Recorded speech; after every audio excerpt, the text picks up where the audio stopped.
All right, this is Steve with Macro and Cheese. My guest today is none other than Fadhel Kaboub, who is rejoining me now for the umpteenth time. One of my favorite guests ever. Fadhel is an associate professor of economics at Denison University while he's on leave. He is also the president of the Global Institute for Sustainable Prosperity and a member of the independent expert group on just transition and development, and serves as a senior advisor with Power Shift Africa. We're going to be talking a lot about Africa, the environment, and a just transition. But we're really going to be focusing on the extractivist viewpoints of the global north as they target the global south and Africa in particular, and some of the crazy things that are going on right now regarding the Mattei Plan and other issues such as that. So without further ado, let me bring on my guests. Fadhel Kaboub, welcome to the show, sir. Thank you. Hi, Steve, and thank you for having me back on the show. Pleasure. Absolutely. I really appreciate your work, sir. I've always appreciated you, but your work today and the work that you're doing with Power Shift Africa is really commendable. It's exciting to see someone boldly saying the truth out loud. And some of the things that are going on in the United States right now, we have a president who thinks that Mexico is Egypt, does not have his mental faculties about him. And we're expecting him to be the leader of the free world and lead us to climate crisis solutions. All the while, Europe is seeking out ways to extract even more and maintain and deepen the neo-colonial ties, while Africa once again exports its riches to the global north. You've been very vocal on this. Really appreciate the work you're doing. Tell us about this Mattei Plan. Well, it's actually news because most people didn't know about the Mattei Plan. It's Italy/Europe's vision for development in Africa. So it's painful to talk about this because on the one hand, it tells us that when you don't have a strategic plan for yourself, somebody else already has a plan for you, whether it's Italy or the US or China or Russia. And the Mattei Plan is one of those, Italy's plan for development in Africa. And it's dressed up in nice PR language, described as not extractive, but also not charitable. It's partnership. But when you undress all the diplomatic language and the PR language, and you look at what is being proposed, you realize it's yet another extractive, paternalistic, colonial plan for Africa. But it's interesting that they didn't even bother to change the name. The Mattei Plan is named after the founder of Eni, which is Italy's oil and gas company. So this is not sending the right vibe about climate action and development in Africa, especially when the heads of states were meeting with the Italian government and European leaders. As part of that conversation in the same room were several Italian CEOs of some of the main corporations, including the current CEO of Eni, the Italian oil and gas company. So the motivation for Italy to do this, to have this summit, just to put it in context, Italy is presiding the G7. So it has that platform. Italy is the gateway for migration from the global south into Europe. So it's been overwhelmed with the flow of migrants. Thousands of them die in the Mediterranean every year. And the numbers are about to accelerate exponentially in the next decade. So the current Italian government was elected partly a mandate to deal with this issue, with the immigration issue. And of course, Italy is applying pressure on the rest of the EU to step up and help it in figuring out a solution, because it's not just Italy's problem, it's the rest of Europe. So let me put this in the context of the climate crisis, which I argue is one of the main push factors, economic push factors from the global south, from Africa in particular. The World Bank, which is not your most radical climate organization, produced a report a couple of years ago, and they actually updated it recently, estimating that the number of people that will be displaced because of climate events globally will be 216 million people by 2050. 2050 is the day after tomorrow on the climate clock. Of that number, more than 100 million people will be displaced on the African continent. And even if a small portion of that number end up making the journey all the way across the Sahara to Tunisia, Libya, Algeria, Morocco, and try to cross into Europe, most of the crossing happens through Italy. That's going to be the biggest refugee crisis Europe has ever seen, the world has ever seen. So, to their credit, the Italians are trying to get to the bottom of this. They're trying to get to the root causes of this migration issue. It's not coming from Tunisia, it's coming from the entire continent. So they're saying, okay, what we need to do is provide job opportunities, development opportunities, investment in agriculture, in health, and sanitation, things that will make people's lives better. Sounds nice, except all of these proposed investments, they don't actually address the root causes of economic deficiencies in Africa. The other component of Italy's strategy here is for Italy to become the energy hub for Europe, to replace Russian gas with clean energy and not so clean energy from Africa. That is a lot of the renewable energy investment that is taking place in Tunisia and especially in North Africa that will be connected through an undersea cable that is being built as we speak between Tunisia and Italy will bring investments in renewables to a country like Tunisia, generate the clean electricity and ship it to Europe, not for Africa's self-sufficiency or energy sovereignty or energy security. It's for Europe's energy security. So that makes it purely extractive, greenwashed and extractive. But if you go back to Africa in particular, the reason why we have governments who are unable to deliver to their people, to their needs for health, for education, for infrastructure, all of this is because they have no fiscal policy space available to invest in these things. Why? Because we're in a debt trap, historic debt trap that keeps accelerating. Ethiopia defaulted on its debt a few weeks ago, and now we have a long list of African countries who are about to default or very close to default, starting with Egypt, Tunisia, Kenya, and the list goes on. More than 50 countries are heavily in a position of debt distress. So the external debt problem is actually a symptom of these deeper structural issues that we must address, which I can summarize in 3 major points. 1 is food deficits, 2 is energy deficits, and 3 is manufacturing deficits. So food deficits, according to UNCTAD, Africa imports 85% of its food, when we used to be the breadbasket for Europe during colonial times, less than 100 years ago. And that's not by accident, it's by design, because of the rules of international trade that have been imposed on the global South, on Africa in particular, in the heavy agricultural subsidies from the European Union, Common Agricultural Policy. But it's not just Europe, it's agricultural subsidies in the US and Canada, Australia, the former Soviet Union, which is Russia and Ukraine. All of these agricultural subsidies started in the 60s and are still in place to this day. They forced us into switching away from producing the core crops that we need for our actual food security, the wheat, the corn, the rice, and so on, to producing the cash crops for exports, the bananas and the watermelons and the tomatoes and the coffee and tea and tobacco, all of that, which as soon as you start producing for exports, you have to serve the taste of your consumers in the global north, which means you start using seeds that are not native to your soil and fertilizers and pesticides, all of which you have to import.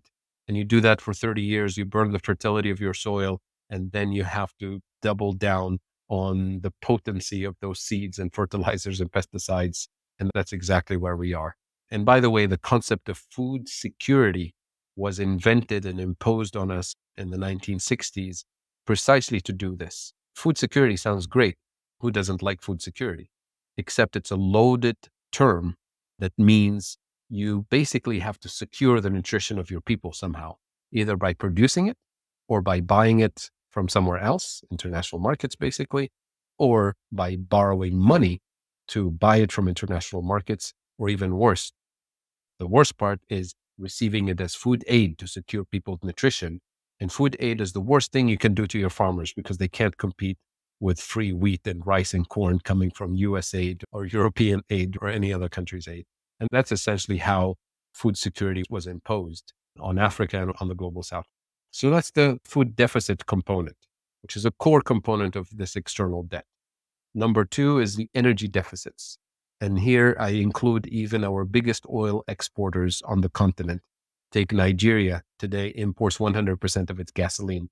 Angola imports 80% of its fuel from international markets. Libya, the third biggest exporter, same thing, imports quite a bit of its fuel, and the list goes on. And these are the countries that have the massive oil resources. They are in a debt trap because of this classic playbook of oil and gas companies that they use on countries in the global south. So again, this energy deficit is by design, not by accident. And then finally, the manufacturing deficits. This is part and parcel of the historic role that was imposed on the global south, on Africa in particular, during colonial times, post-colonial times, and to this day. That is, we're always forced to play the role of the place for cheap raw materials, the place where our large consumer market consumes the industrial output from the global north, and most importantly, we're the place where obsolete technologies, assembly line manufacturing that is no longer needed in the global north is delivered to us under the umbrella of development and job creation and cooperation. But what it does effectively is that it locks us at the bottom of the global value chain, whereby what we call quote unquote industry in the global south is where you have to import the machines, you import the intermediate components to assemble from the global north, you import the fuel to power those factories, and we even import the packaging. And we use low-cost labor racing to the bottom to assemble and produce low value-added content. So what we import is high value-added content. What we export is low value-added content. So you can double, triple, quadruple your exports. You're always locked at the bottom of the value chain. So take these three structural deficits, and that's the root cause of the external debt, which is the root cause of why our governments don't have the fiscal space to invest in health, education, infrastructure, climate adaptation, the things that their people want, which creates the economic push factor to push millions of people to take that dangerous journey across the continent, across the Sahara Desert, across the Mediterranean, to maybe make it into the Italian shores and enter European territory. So if the Mattei Plan or any other plan doesn't address these actual root causes, then it's just further contributing to the entrapment of the continent into this debt trap, into these structural traps. And as a result, it will actually continue to accelerate the push factor that presumably the Italians and the Europeans are trying to stop. So that is the lens that I use to assess whether a development plan for Africa is going to work or not. And if Italy really wanted to get to the bottom of this, Italy will be joining hands with the African Union, with African governments to implement the type of structural transformation that prioritizes investments in food sovereignty and agroecology, investments in renewable energy, not for export, but renewable energy to deliver to the 600 million people who have no access to electricity on the continent. Well, guess what? Without energy, you don't have transportation, you don't have education, you don't have health, you don't have logistics, nothing, which means it's a push factor for people to leave. Investments in renewable energy infrastructure for the continent, not for Europe's energy security. And most importantly, investment in transformative industrial policies that allow us to escape the bottom of the value chain so that we give people decent livelihoods and give people the opportunity to build their own countries, their own communities, in which case they will not be looking to leave these low-paying jobs and unemployment and socioeconomic exclusion and make the dangerous journey all the way to Italy. And by the way, that's a win also for Italian workers, for European workers, for American workers, because when Africa starts to industrialize on these terms and pay decent wages for their people and start rejecting assembly line, obsolete manufacturing that the North doesn't want, then those jobs that are being outsourced, that have been outsourced from the US, from Europe for decades to the global South, throwing global North workers under the bus because there are workers in the South who are willing to do the low-cost labor, then those jobs will remain in the US, in Europe, in Italy, in the global North, and it gives workers in those countries a stronger bargaining position because their jobs are not outsourceable anymore because the global South doesn't want those low-paying jobs. So it's a win for workers, for middle class in the North. So if the Mattei Plan doesn't address any of these issues, any other plan, then I guarantee you it's a PR-proof, greenwashed colonial plan dressed up in nice diplomatic language.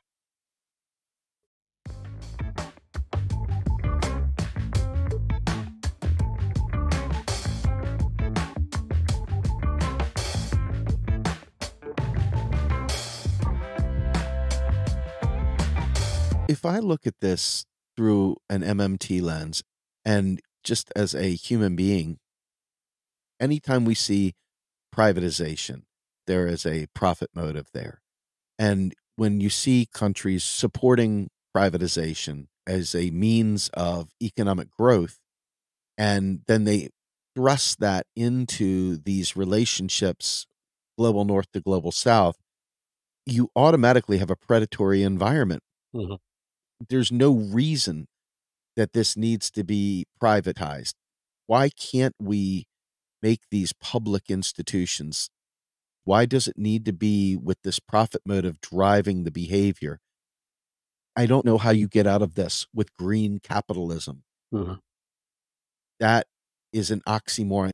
So the very notion of helping Africa Mhm. while building it based on a profit motive that extracts, why is Africa not able to leverage its own public space? Mhm. Is it the debt trap itself that has kept them from being able to self-actualize? Or is it a lack of imagination? Or is somebody being bought off? What is preventing Africa from pushing this away? All the above. So there is definitely a lack of imagination, and it's not by accident, it's by design, because we're talking about technocrats, bureaucrats, politicians, academia, even civil society that's been brought up in a colonial educational system, in a colonial public discourse space that's dominated by the economic theory and the economic ideology that you get in the US and other people get in the rest of Europe. So that is part of the struggle, is decolonizing the mind and decolonizing the thinking. There's, of course, the limited fiscal policy space because of the external debt trap. There is these false solutions and dangerous distractions and hijacking of narratives, like the narrative I described earlier about food security versus food sovereignty. And we know that this is intentional, not by accident. I'll give you an example. The French Ministry of Agriculture is called the Ministry of Agriculture and Food Sovereignty, not called the Ministry of Food Security. But when the French talk about agriculture and food and economic development in Africa, they talk about food security for Africans, not food sovereignty. Because if they say food sovereignty, it will completely contradict the core of their agricultural policy, not just theirs, but the entire European Union agricultural policy, designed for Africa to supplement or complement the EU's common agricultural policy. If you actually promote food sovereignty in Africa, you're shooting yourself in the foot. But of course, they don't say it out loud. It's there in the policy design and even the language, the statements that they make, not just the French, but others about the global South. It's always about food security. So these are important reasons. But to its credit, the African Union actually has a comprehensive, very ambitious, transformative agenda for the continent. It's called Agenda 2063. You can Google it and find it on the African Union website. It's very thorough, very ambitious, and wonderful. And it's been approved by member states on the continent. The question is, how do we activate that agenda, which has components about building the African Union monetary institutions, building the African high-speed rail transportation system, industrializing, using our strategic minerals that are available to us on the continent. All of these are laid out. Education and telecommunication, everything is in there, very comprehensive.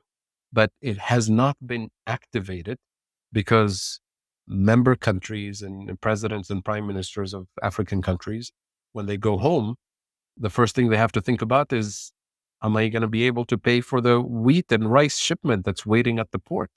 Feed the people? Am I going to be able to meet the external debt payment that is owed to the IMF and private creditors in 3 weeks? These are burning priorities. The other thing that they also know about themselves is that they don't have the freedom to think in a radical, transformative way that will disrupt the global economic architecture because they're vulnerable. Because you can take any African country and think of a dashboard of vulnerabilities that those countries have: food security, energy security, debt problems, internal security, regional security, so many pressure points that anybody from the global north can easily push those buttons and make a whole lot of trouble for those countries. And we know when those buttons are pushed is when somebody's challenging the geopolitical reality or the international security reality that the US dominates and NATO dominates and the rest of the global north dominates. So because they know they have these vulnerabilities, they don't even bother to think about challenging this. And let's be very clear, we operate in a global economic architecture that was not designed for development. It was not designed by us, not designed for us. So by definition, it's not supposed to deliver results that actually work for us. So in a way, we shouldn't be surprised that we have all of these problems, because this was by design a colonial system, extractive, that is supposed to drive us to the bottom of the global value chain, drive us into debt, drive us into vulnerability. So the type of thinking that we need to have today is one of two options. Do we work towards reforming this global economic architecture that was designed for these purposes? Or do we build a parallel, alternative economic architecture from the ground up? And I'm of the opinion that the countries that dominate the current economic architecture will fight to death to keep their supremacy. So they will give you a little bit of reform around the edges, but not really structural transformation.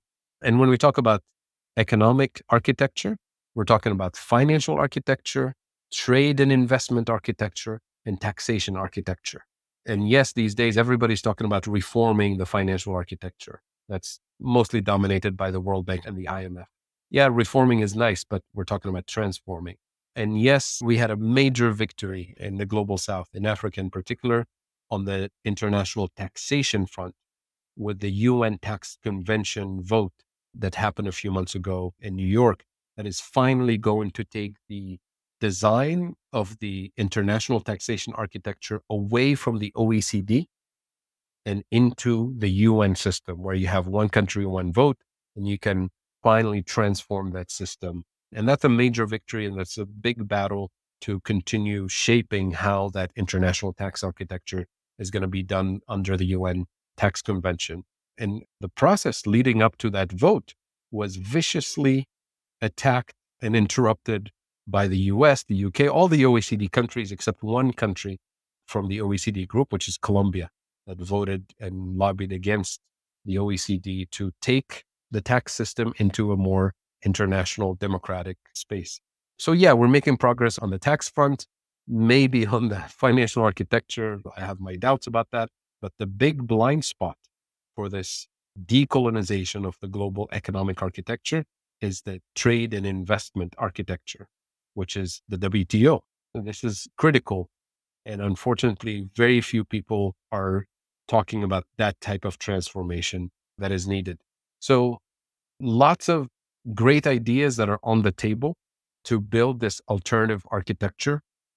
That's where the struggle is going to be. You'll remember after the first set of sanctions on Russia in 2014, I think, that isolated Russia from the international payment system, that immediately set everybody into panic mode, that now we're weaponizing the dominance in the financial international payment system to exclude countries and isolate them from being able to export or import. That immediately triggered both Russia and China to start setting up their own alternative to SWIFT, for international payment system. And it's a long way behind SWIFT, but China now has two payment systems that are much bigger than the Russian payment system. The African Union is supposed to have an African Union payment system that is right there on paper and needs to be activated. And this is a way to create this parallel architecture. But payment system is just one component. You need an alternative shipping system, logistics system, supply lines for food, for energy, for insurance system, for all the shipment. All of this parallel economic architecture is yet to be born. So we can hope for the best for reforming the existing architecture. But I have severe doubts and reservations about how far these reforms will go to truly decolonize the system and create a multipolar economic system that is resilient and sustainable and just.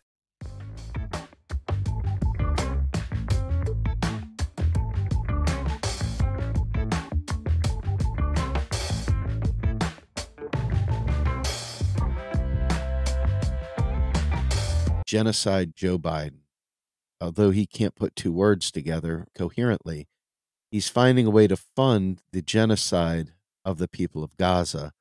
Palestinians are homeless. They've absolutely decimated the entire region. And even if they stop bombing and if there is a ceasefire, where do they go now? Mhm. They have nothing to go back to. And a lot of the vote blue sycophants are right there with Joe thinking that's the right thing. And the propaganda that creates this manufactured consent is global. It's not just in the US. Look at the insane rhetoric around Ukraine and Russia, Mhm. not ever addressing NATO, not addressing the destruction of the pipeline. There is so much lies out there, and you start to wonder, well, what is the motivation?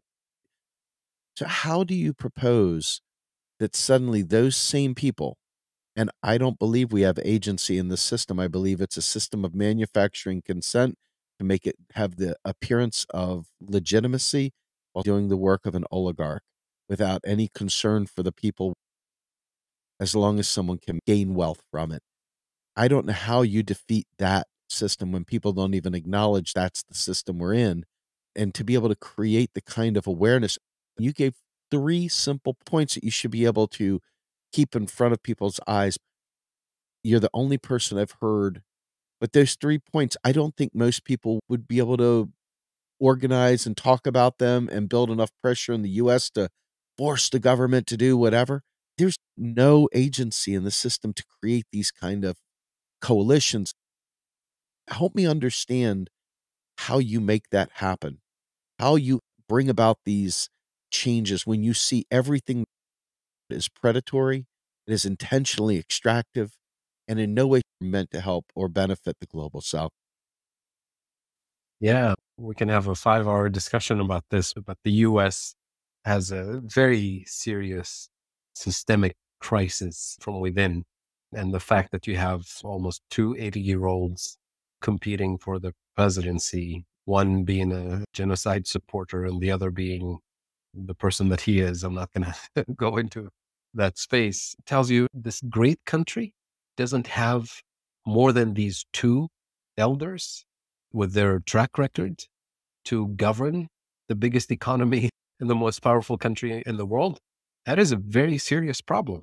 And if the Democrats don't figure out a way to put forward a decent candidate with an agenda that actually speaks to the needs of the people of the United States, forget about the rest of the world, then they're going to have to deal with another 4 years of Trump. And man, he's coming back with the revenge. Just picture the 4 years of Trump actually in power with the anger that he's carried over the last 4 years. It's not going to be pretty. It's going to be ugly. And that's going to have consequences, not just for the average American, but for the whole planet, given the position that the US is in. When all the potential for transformation in the United States and beyond is right there, available in the US with its influence, with its technology, with its diplomatic might and non diplomatic might, all of the opportunities for radical transformation that will benefit everyone is there. But somehow you have a very small portion of the system, mainly a political class, their lobbyists and the billionaires and close to trillionaires now who support them and the media machines that spin their narrative. And even then, they're losing the narrative. Most people are waking up to this reality, especially with the ongoing genocide that's been exposed by the International Court of Justice, by the media, by civil society. We have a live streamed genocide. Everybody can watch it. If you can bear the pain of watching what's happening, it's right there for you to watch. No filter. And yet, we have this very tiny minority that is governing the US and accelerating its movement towards a cliff, towards the destruction of the empire. And all you have to do is just look at the founding documents, no matter what you think of what the founding fathers of the US, where they came from and what they did. But it's supposed to be a democracy. It's supposed to be a government of the people, by the people, for the people, not a government of the billionaires, for the trillionaires, and for the powerful to abuse the rest of the system. And that's just within the US. Go back to post-World War II, a major crisis. And the US approach to Germany after the war, the initial approach, which most people don't remember and don't know of, was to deindustrialize Germany, turn it into an agrarian, backward society that will never rise to power again and never cause any other war. That was the actual approach, the Montgomery approach to Germany, and it was put in place. And then Marshall came and said, this is the worst thing that we can do. We need a very powerful, industrialized Germany to stand and support Europe in the face of the Soviet threat. So the Marshall Plan was an industrialization plan. It wasn't charity to Germany. It was to industrialize Germany and turn it into an economic powerhouse that it is today. And it included the cancellation of German debt, 50% of Germany's debt, which was not very high. Germany didn't really need a debt relief when you compare the debt of the global south today. But yet that was the formula for industrialization is one, cancel 50% of the debt, and two, transfer technology and resources and partnership and joint ventures to rapidly industrialize Germany. And look where Germany is today. So we have a formula. The Marshall Plan, when you look at it in terms of US contribution, it was 5% of US GDP that was essentially gifted, not loans and debt traps, but essentially gifted. In today's dollars, if you take 5% of US GDP, we're talking about more than 1.2, 1.3 trillion dollars. And that was a gift from one country, from the US alone. And this massive gift for Europe came after a very expensive war for the US, which came after very miserable economic time during the Great Depression. And yet the US was able to afford this massive gift to transform Germany and rebuild Europe and all of that. And today we're told we're facing this climate crisis, this poly crisis, this debt crisis in the global south, and especially on the climate front. And the United States sends John Kerry, the climate envoy, to the COP meeting in December in Dubai to contribute to the loss and damage fund for the entire global south. How much did the US contribute? $17.5 million. Let me do the math for you. That's 0.00 nothing percent of US GDP. There's football coaches that make more than that. Exactly. So Revolutionary activist Emma Goldman said if voting changed anything, they'd make it illegal. And I say this only because I believe that while we may want to vote because we want to make sure that we do our civic duty, I think the reality is in order to address the very things you're talking about, we have to organize outside of the system. Like you were saying, you have to build those parallel systems in Africa. We got to build them around as activists. In your mind, looking at that Marshall Plan, looking at the beauty and the glory of the things we could do, and realizing we're not doing it, what do you think is the best way to organize to bring that to the forefront? Because I don't see the kind of change that I think that we need to see. Yeah, very quickly on the US side, but then I'll answer this from also an African perspective and global perspective. From the US side, if you're thinking elections, you've already lost the battle for transformation because you do have elections and you can say more or less they're transparent and all of that. I mean, we can question that, but they're there. But why don't half of Americans participate in elections? It's because they know it doesn't really deliver any change.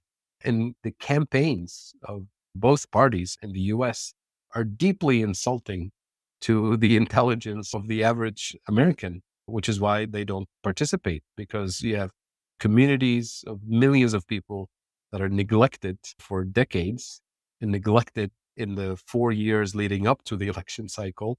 Then all of a sudden, these politicians show up and say, I'm here to improve your life. Where have you been? You just show up when you need my vote. And what have you done for me lately other than throw me under the bus, outsource our jobs, give us empty promises, and then go back and serve the billionaires that put you in office? So that's why 50% of Americans don't bother to vote, because they know it's a useless process.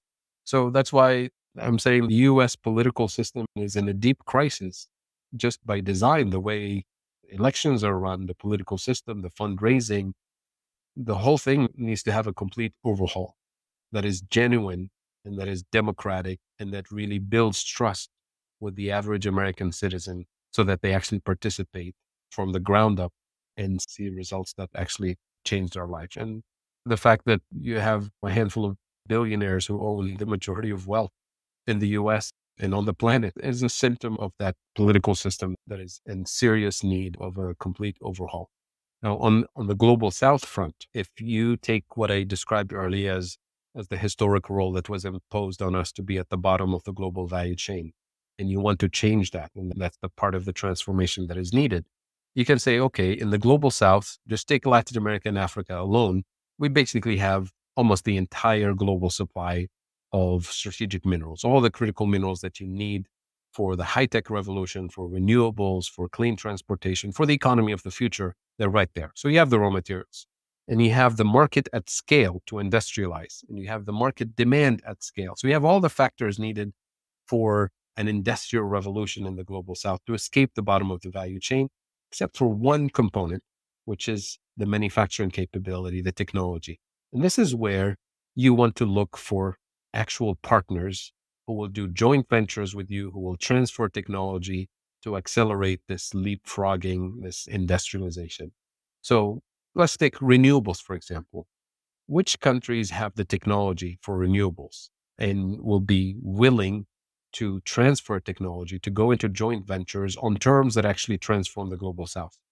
Well, of all those countries, there's one country in particular that has the entire manufacturing base, from refining minerals all the way to producing the solar panel and the wind turbine. That country is China. So the geopolitical opportunity for the global South today is the following, is to build a core block of global South countries who have the minerals, who have the political commitment for this transformation, and say, okay, we have the resources and capabilities. We want joint venture partnership, transfer of technology, and financing from China to manufacture and deploy and create millions of jobs for the next 30 years, to manufacture and deploy the renewable infrastructure, the clean cooking infrastructure, the clean transportation infrastructure across the global South. That gives China the opportunity to deepen its presence in the global South. That gives China the opportunity to very quickly double the industrial footprint that it has globally and become massively dominant geopolitically and economically. But that also gives the global South the bargaining chip, because if that process begins, I guarantee you there's a couple of major blocks that will panic immediately. That is the US, that is Europe. And the opportunity for the global South is to say, well, great, because we have a plan for you this time, not you have a plan for us. The plan for you is actually a joint venture partnership with Japan to manufacture and deploy high-speed rail across the global South with Japanese technology, with German technology, with American technology, to manufacture and deploy the US-made pharmaceutical technology for the global South on these new non-abusive, non-extractive terms. So we design these plans and say, we have plenty of business to do with you. Come in on these terms. But until you have that bargaining chip to say, look, we're about to take off, and if you don't participate, you'll be left behind, and China will be twice your size in a matter of 10 years, then we're not going there. So that is the type of repositioning of the global South that is desperately needed to escape the bottom of the global value chain. And that is the type of repositioning, the type of industrialization that's been systematically denied to the global South by the dominant players, by the US and Europe. And the opportunity now is to say that industrialization denied is no more. because we do have a partner that has the technology. Now, the question is, how did China get all this technology? Wasn't China a poor developing country a little bit ago? Wasn't industrialization also denied to China? Well, guess what? Because of the rules of international trade that were imposed by the WTO, those rules explicitly say you can't steal technology, you can't reverse engineer, you can't leapfrog. You have to buy the license from us on our terms and stay at the bottom. What did China do? So, no way. We're going to reverse engineer the hell out of everything, and we're going to catch up, and we're going to exceed, and we're going to take technology where we find it to develop and industrialize despite what the rules of international trade have imposed on us. So the hypocrisy of the system that was designed to keep the global south down has actually kept the global south down, except for the one country that says, no, we're going to violate these and reverse engineer technology and further develop it at scale, and we're going to catch up. So that particular country that rejected the pathway that was imposed on it is now possibly the one country that is willing to further deepen its economic influence and geopolitical influence and help uplift the global south. But here's the caveat.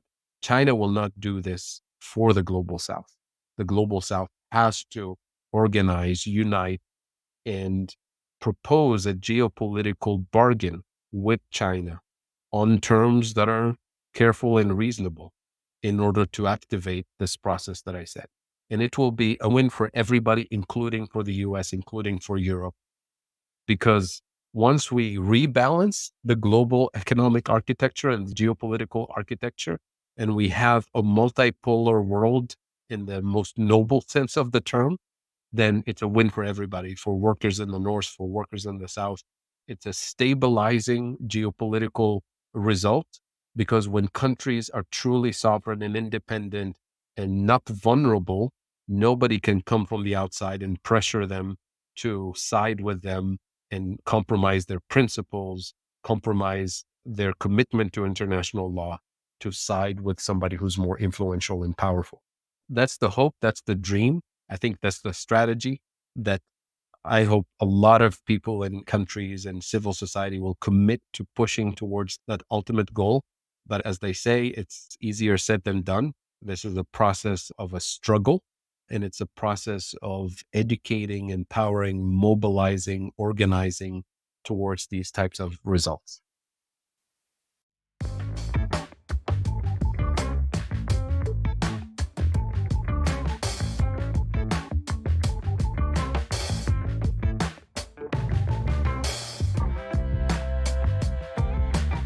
We talked years ago about xenophobia and the climate crisis and the migrations. And the beginning of our interview, you talked about how many die when they're trekked to Italy.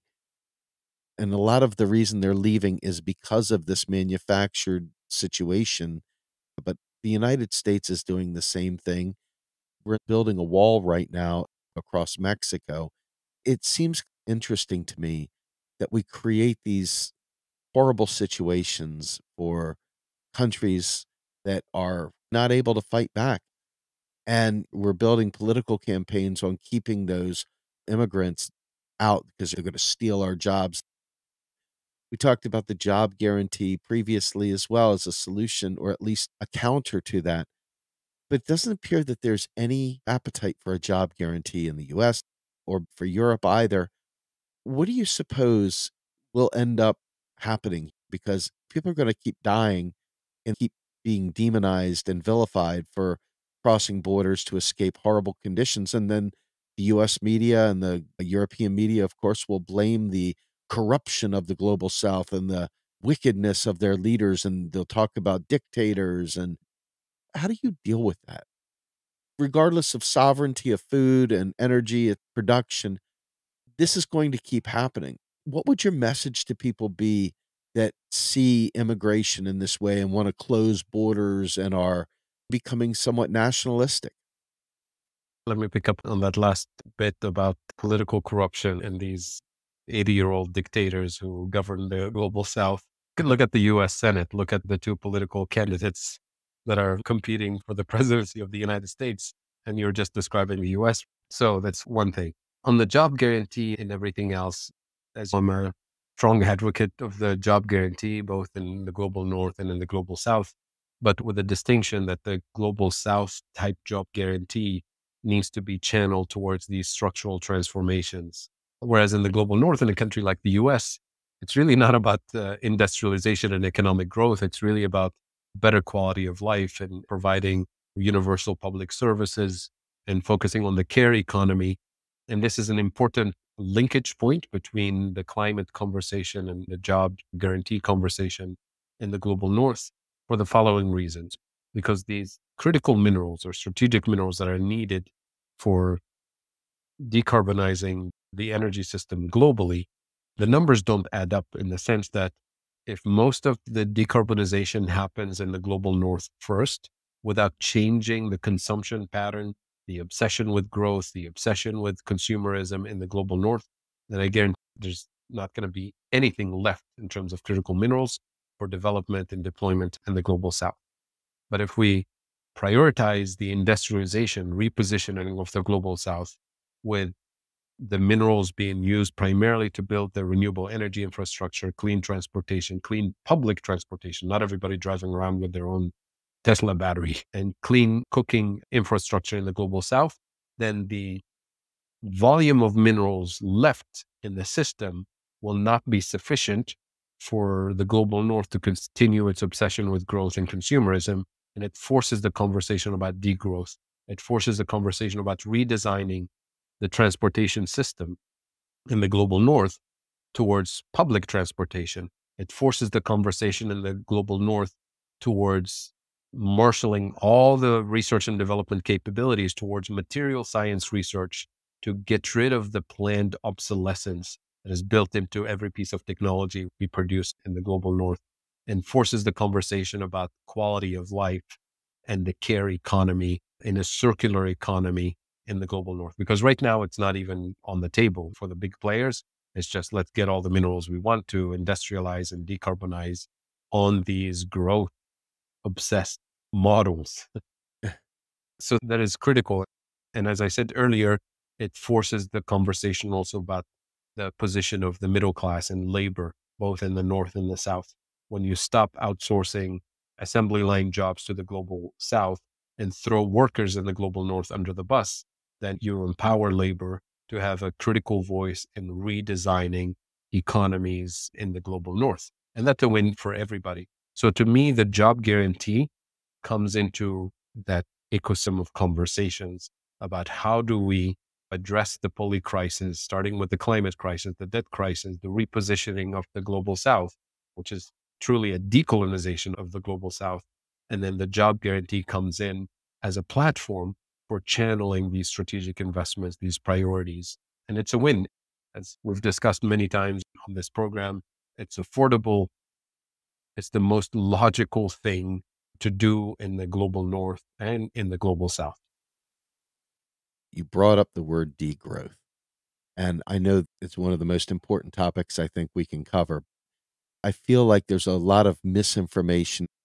People say, you're talking about impoverishing the global South, when that's not it at all. It's about knocking down the non-essentials in the global North while enabling the global South to take up some of that carbon that has been sucked up from the North and allow them to catch up and make their country sustainable.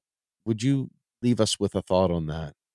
Yeah, when you talk about degrowth, first of all, it doesn't mean going back to the caves and not having technology, not having comfortable quality of life. If anything, degrowth is about actually improving quality of life substantially, but getting rid of the waste, getting rid of the obsession with consumerism and growth for its own sake. As the saying goes, as the ideology of a cancer cell, it destroys the system from within.